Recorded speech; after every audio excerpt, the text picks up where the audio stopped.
In today's video, I'm going to teach you how to password protect any page on your Wix website. This feature is ideal if you want to add an extra layer of privacy or control over who accesses certain parts of your site. Let's dive right into the step-by-step process to add this essential privacy feature.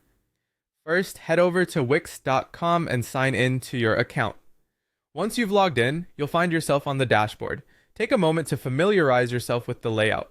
From here, you'll need to click on the option labeled Design Site. This will open up the Wix editor, where all the magic happens. In the Wix editor, your next move is to locate the Pages and Menu panel.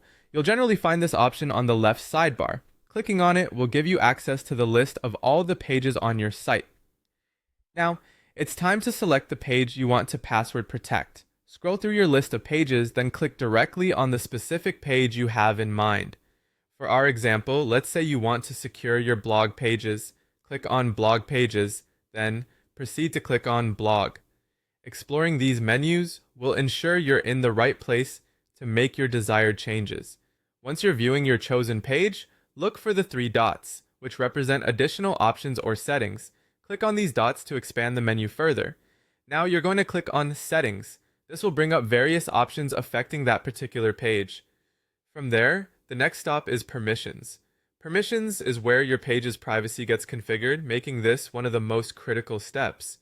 Under the Permissions menu, you'll find an option called Password Holders. Clicking on this will enable you to set a password specifically for this page. It's worth mentioning that choosing a strong, unique password will play a significant role in maintaining the security of your content. Once you've entered your chosen password, make sure to double check that everything is correct. Finally, confirm your changes by clicking Save. This is crucial. If you forget to save, none of the adjustments will take effect, and you'll need to start over. And just like that, you've successfully password protected a page on your Wix website. From now on, anyone attempting to access this page will need to enter the password you've just set. It's a straightforward yet powerful tool that helps keep your content exclusive. Whether you're sharing sensitive information or just want better control over who sees what, this method is your go-to solution. Thank you for watching, and I hope this step-by-step guide on password protecting a page on Wix was helpful for you. Don't forget to like and subscribe for more tutorials and tips.